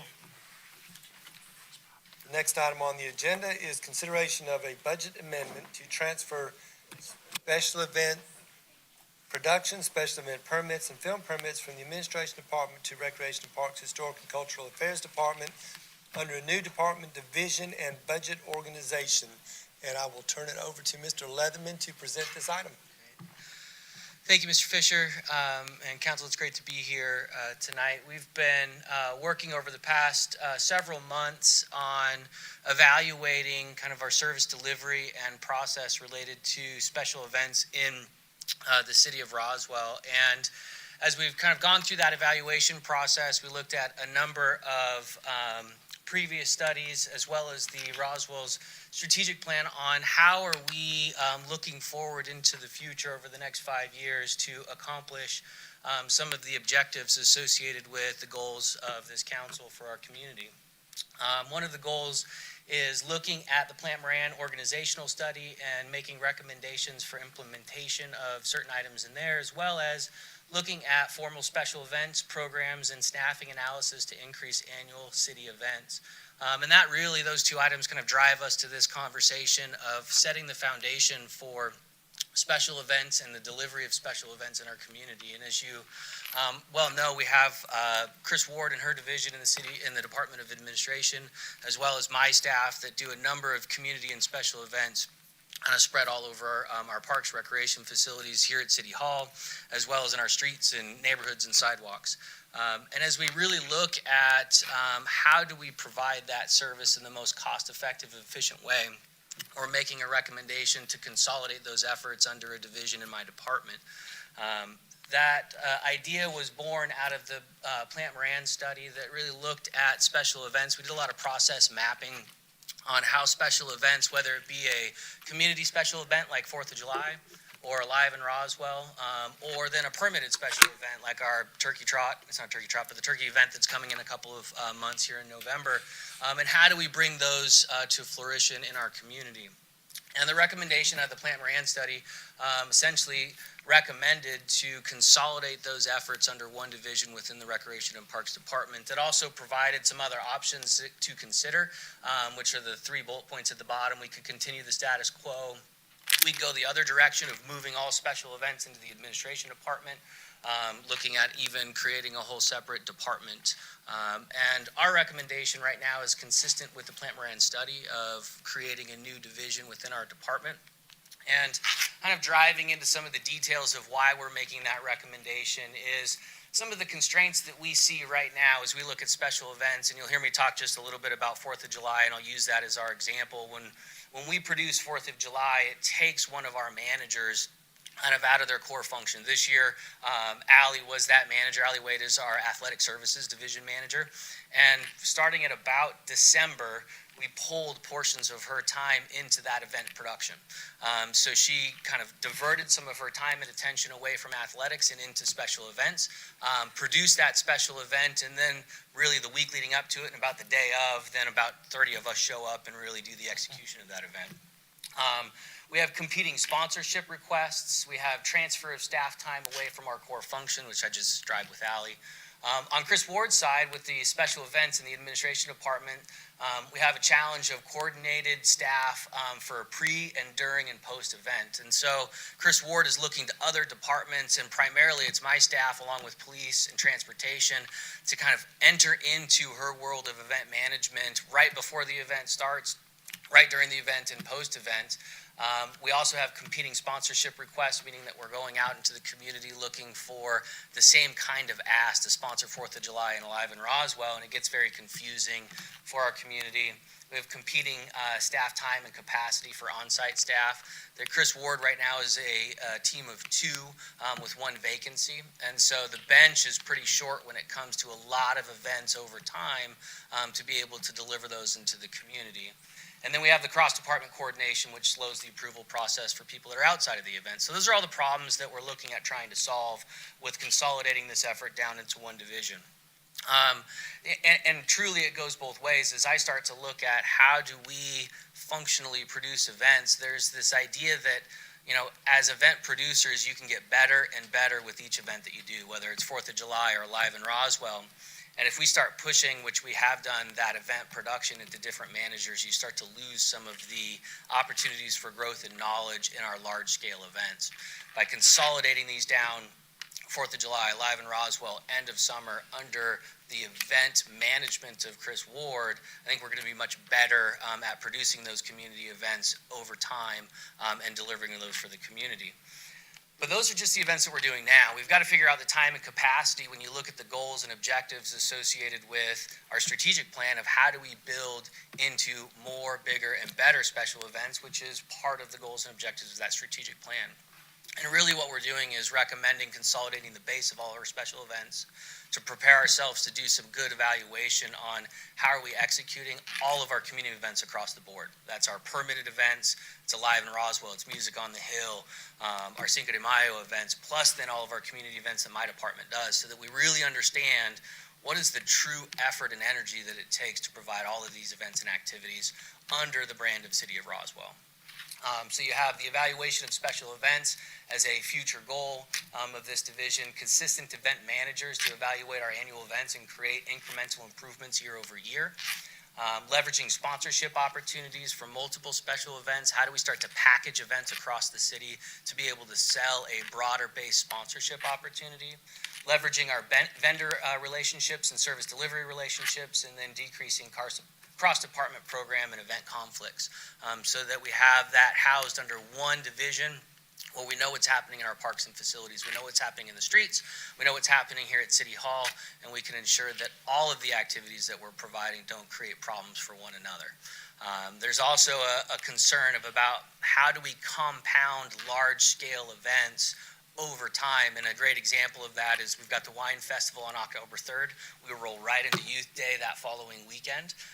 And so how do those types of events back to back that right now are separated in two different departments, how are those impacting our communities, and how do we continue to find those incremental improvements into the future? And so functionally, what we're looking for is bringing forward a budget amendment that would transfer the special event division down to my department under a new budget operation within the Recreation, Parks, Historic, and Cultural Affairs Department.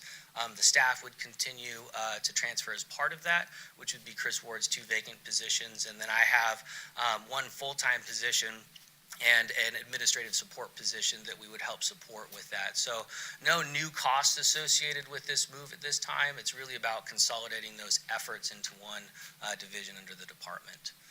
So I know I went through a lot of information quickly, but I'd be happy to answer any questions you may have. Councilmember Tyser.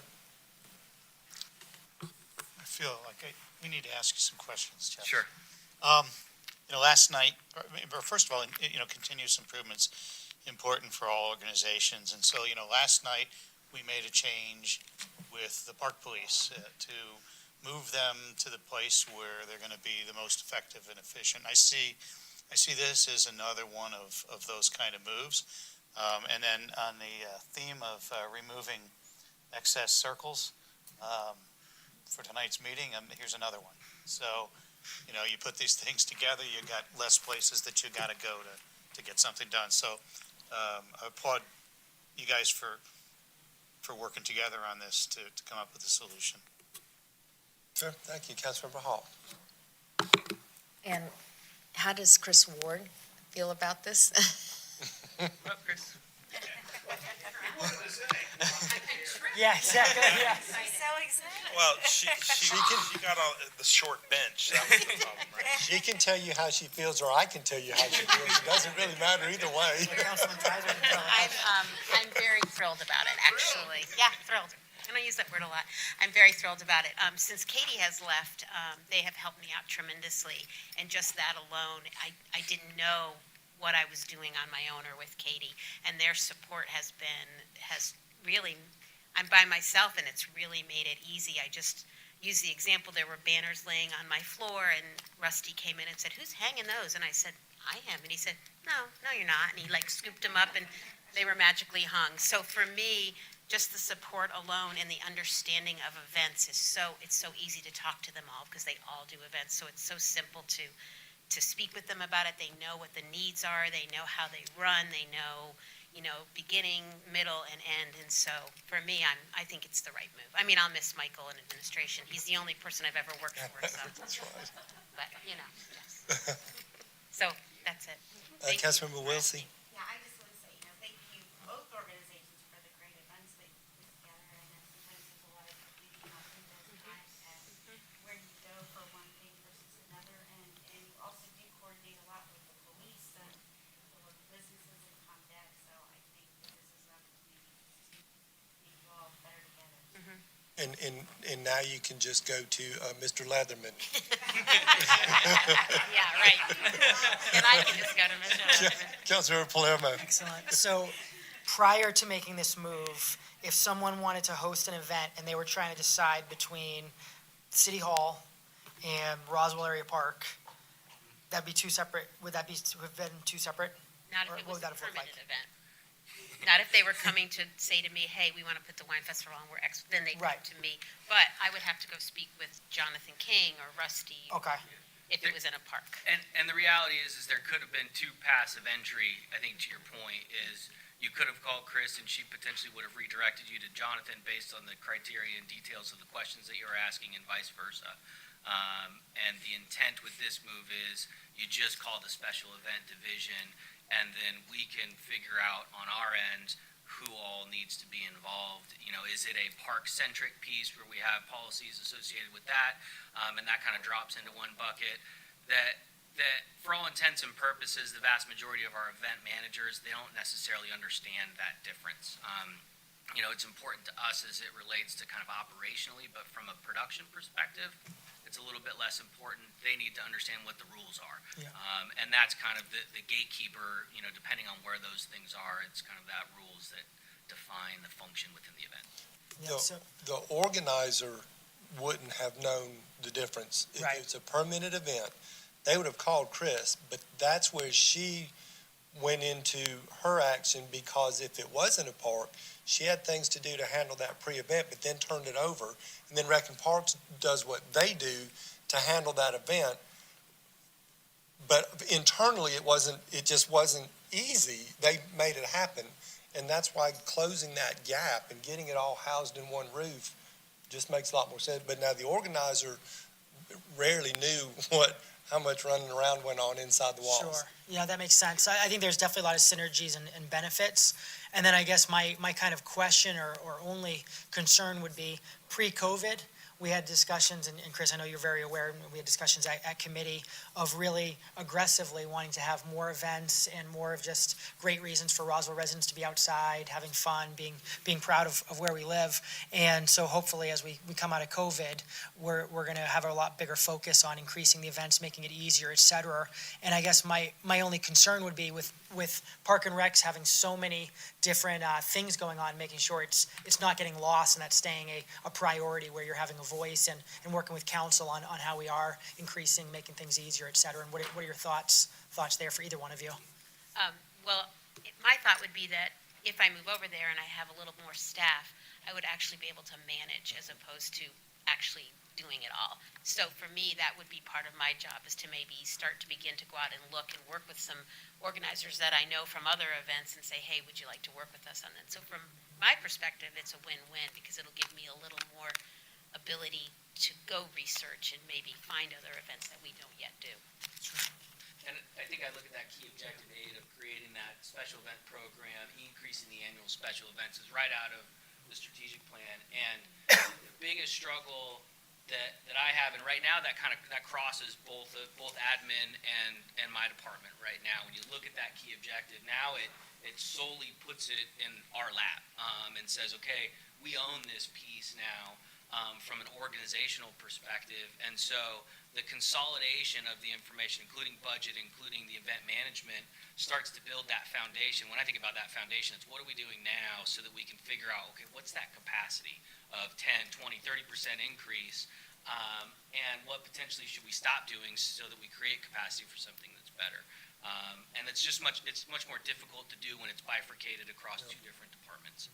I think the other piece that I look forward to is our big struggle, and I kind of glossed over it, but it is really the event production in large events leading up to. Because what we do is we pull people out of their core function, and then we kind of push them into that job for a little while. We say execute on end of summer or execute on 4th of July, and we're good at it, but that means we're sacrificing something else on the pages of the strategic plan because we have staff that are assigned to that, where Chris has the capacity and is very, very good at that pre-planning. And when we start to layer over, okay, well, we need porta potties. We need porta potties for 4th of July. We need porta potties for Alive in Roswell, end of summer. Now we start to leverage some of those purchasing powers that we have. Plus then we're making that phone call once for all the porta potties that we need, as opposed to 4 times right now with my 3 different event managers that are doing Alive in Roswell, or 4th of July, end of summer, Youth Day Parade, and holiday lighting. We're doing 4 different phone calls because I have 4 different event managers. Chris will be able to do that phone call once, knock it all out. So those are just some of the little things that we start to look at kind of functionally, I think, that will create that foundation for the growth that you're looking for. What do you need from us tonight? I need a recommendation or a motion to move this to council for the approval of a budget amendment, because we have to transfer those funds, and I cannot move money from one department to the other. That's a budget amendment. So just a motion to move forward with the budget amendment. So moved. I have a motion by Councilmember Tyson, a second by Councilmember Wilsey. All in favor? All right, thank you all. That's unanimous. Thank you so much. Thank you, guys. I wrote that in the wrong place. Number 12 is consideration for approval to apply for a cultural facilities grant from the Georgia Council for the Arts. Good evening. Yes, so this next agenda item is. Two people. I know, Mr. Malone. So yes, this item is for consideration for approval of a grant with cultural facilities grant from Georgia Council for the Arts. This would be specifically for a mobile classroom trailer that's a fabricated platform that would bring ceramics and blacksmithing programs to schools, events, adult facilities, community centers, and other social kind of services agencies throughout the city.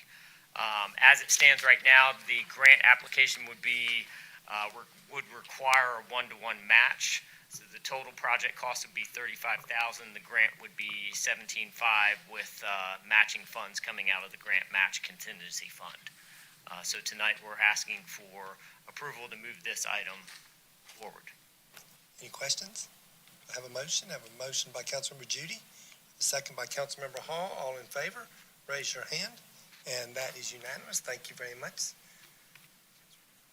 Item number 13, consideration to approve a resolution to accept a project grant from the National Endowment for the Arts in the amount of $10,000 and budget amendment BA 22161753-08-23-2021 to set up the grant. So this is back to our Cultural Arts Division. This is a resolution that was approved at Mayor and Council in June of 2020. We actually received approval for this grant funding in the amount of $10,000. That was, the resolution was originally a matching one-to-one, so the total project cost was $20,000. We're asking tonight to approve this resolution that would push forward and accept these funds for this grant. Motion to approve. I have a motion by Councilmember Palermo, second by Councilmember Hall. All in favor, raise your hand. It's unanimous. Thank you very much for that. Thank you very much. And we have one additional item that was an addendum that we put on Second by Hall. due to time constraints. And this is a finance item number 14, consideration for the city of Roswell to submit one or more applications for state fiscal recovery funds administered through the Governor's Office of Planning and Budget. He was sitting right there. So let me open that one up and I will tell you about it. Sure, the liaison can walk us through it. No, we got.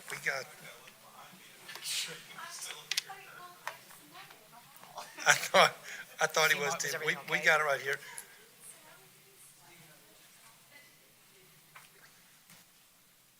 Let me just get it opened up.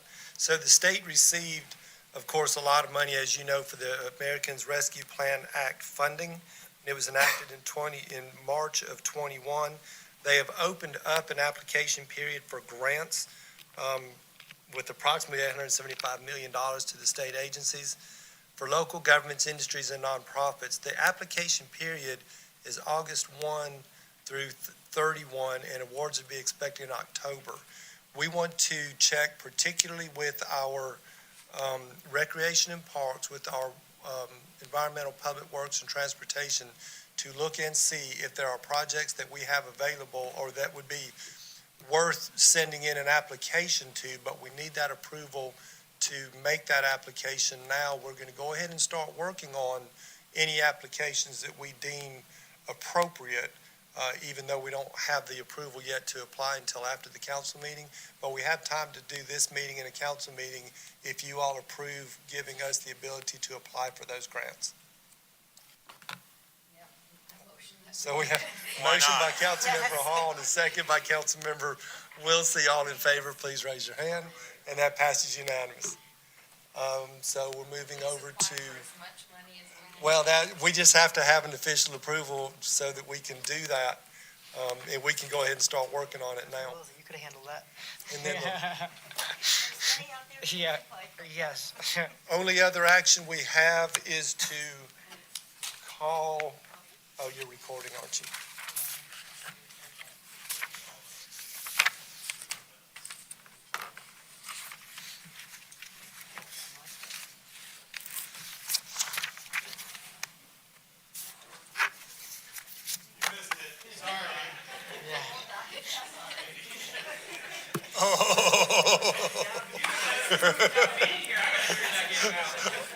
I got done reading the item. I said, and Mr. let me pull that up right quick. We're good to apply for those funds, so.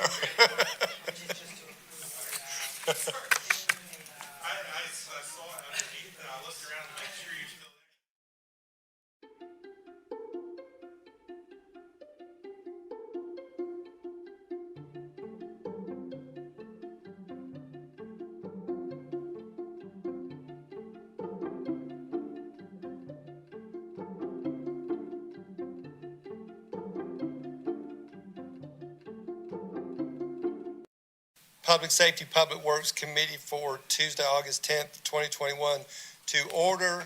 The only item on the agenda is approval of the minutes for the Public Safety, Public Works Committee of July 13th, 2021. Do I have a motion to approve the minutes? Motion by Councilmember Judy. Do I have a second? Councilmember Wilsey, all in favor, raise your hands, and that's unanimous, and we're adjourned. Thank you all.